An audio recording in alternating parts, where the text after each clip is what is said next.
السلام علیکم دوستو، آج جو ٹاپک لے کر میں آپ کے ساتھ حاضر ہوئی ہوں اس کا عنوان ہے رسالت۔ عقیدہ رسالت یا ایمان بالرسل یعنی رسولوں پر ایمان لانا دین اسلام کا دوسرا بنیادی اصول ہے۔ عقیدہ رسالت اور توحید کا تعلق۔ بظاہر عقیدہ رسالت کو عقیدہ توحید سے پہلے بیان کرنا مناسب تھا، کیونکہ توحید اور آخرت وغیرہ چیزوں کی خبر دراصل رسولوں کے ذریعے سے ہی معلوم ہوئی، تاہم عقیدہ توحید کو پہلے بیان کرنے کی چند وجوہات تھیں۔ خود انبیاء اور رسول علیہ السلام نے اپنی دعوت کا آغاز ہمیشہ توحید سے کیا اور اس سے پہلے غیر اللہ کے سوا دوسری چیزوں کی عبادت سے روکا۔ اس لیے دین میں سب سے پہلے توحید کا سمجھنا ضروری تھا۔ عقیدہ توحید تک آدمی انبیاء سے خبر پائے بغیر بھی اپنی فطرت اور عقل کی اصل رہنمائی سے پہنچ سکتا ہے۔ البتہ انبیاء عقیدہ توحید کی کچھ ایسی تفصیلات بتاتے ہیں جن کے بارے میں انسانی عقل ٹھوکر کھا سکتی ہے۔ شرک کی تمام صورتیں اسی ٹھوکر کی مظہر ہیں، اسی لیے بھی توحید کو پہلے بیان کرنا مناسب تھا۔ تاہم عقیدہ رسالت کو توحید کے بعد بیان کرنے کی بھی کچھ وجہ ہے۔ توحید اور خاص طور پر اللہ تعالیٰ کی صفات کے بیان میں اللہ تعالیٰ کی فرما برداری، اللہ تعالیٰ کے احکام، اللہ تعالیٰ کے دین اور اللہ تعالیٰ کی عبادت وغیرہ کا ذکر بار بار آیا ہے۔ یہ باتیں کہاں سے اور کیسے معلوم ہوں گی، اس لحاظ سے عقیدہ رسالت کا ایک تقاضا اور ضرورت بھی ہے، اسی لیے اسے توحید کے بیان کرنا ہی مناسب ہے۔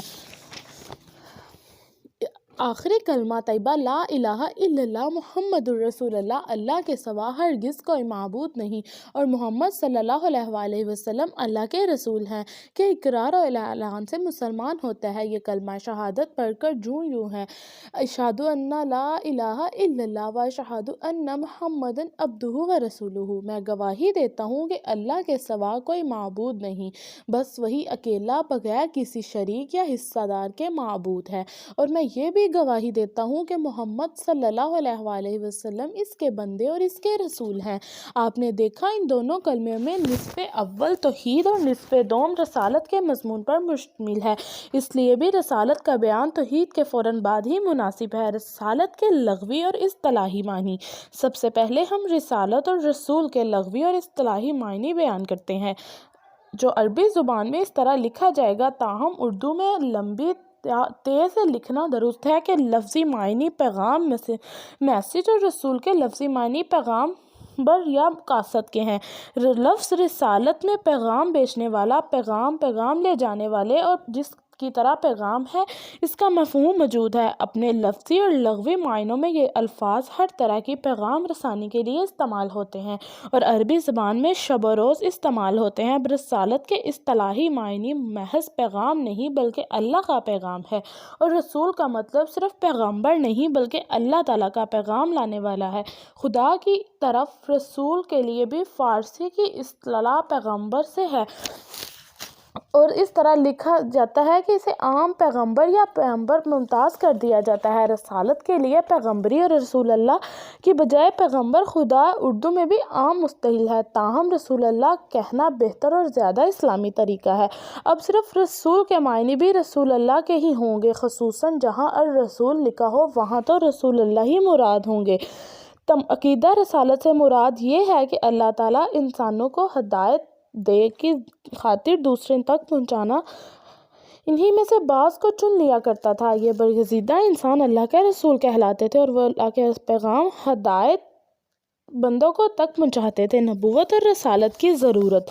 یہاں ایک سوال آپ کے ذہن میں ابھر رہا ہوگا کہ جب اللہ تعالیٰ نے انسانوں کو عقل جیسی نعمت دی ہے جس کا ایک سرچشمہ حیرت انگیز ترقی ہے جو انسان نے گزشتہ 5000 سال سے اب تک کی ہے، تو کیا یہ عقل ہی ہر قسم کی رہنمائی کے لیے کافی نہیں ہے؟ عقل بھی تو ہدایت ربانی کی ایک صورت ہے، اس کے بعد نبوت یا رسالت کی ضرورت ہی کیا رہ جاتی ہے؟ تو سنیے، اگر ہم کائنات میں غور و فکر کریں تو یقیناً ہمیں ہر جگہ ہر چیز میں خدائی رہنمائی کے آثار اور مناظر نظر آتے ہیں، مگر اس کے درجے اور صورتیں مختلف ہیں۔ اب ذرا ہر چیز کے اندر اسی ربانی رہنمائی کے چند نظارے اور نمونے دیکھیے۔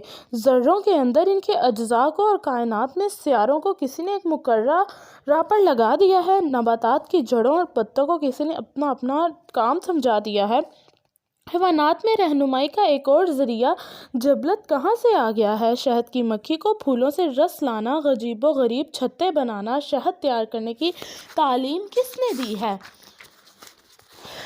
بعض پرندے اسی جبلت کی رہنمائی سے کس طرح موسم کے تغیرات کو بھانپتے اور ہزار میلوں تک نقل مکانی کرتے ہیں۔ جبلت سے اوپر رہنمائی کا درجہ یا ذریعہ عقل ہے۔ اس کے کچھ مظاہر بعض حیوانات بھی نظر آتے ہیں، مگر اس کی بہتر اور ترقی یافتہ صورت انسان کی عطا ہوئی ہے، جو عقل استدلال سے رہنمائی حاصل کرتا ہے۔ پھر انسانوں میں سے عقل سے بھی ذرا اونچا ذریعہ ہدایت و وجدان ہے، جو بہت کم اور خاص لوگوں کو حاصل ہوتا ہے۔ وجدان عقلی استدلال کے بغیر براہ راست کسی معاملے میں حقیقت کو پا جانے کا نام ہے، لیکن یہ بھی حقیقت ہے کہ رہنمائی کے یہ تمام ذرائع بعض دفعہ ایک ہی مسئلے میں مختلف نتائج تک پہنچاتے ہیں۔ یہ اختلاف اسی بات کا ثبوت ہے کہ عقل اور وجدان سے بھی بالاتر ایک ایسے ذرائع علم و ہدایت کی ضرورت ہے جس کے بعد کسی شک یا اختلاف کی گنجائش نہ رہے، یعنی ذریعہ نبوت یا رسالت ہے۔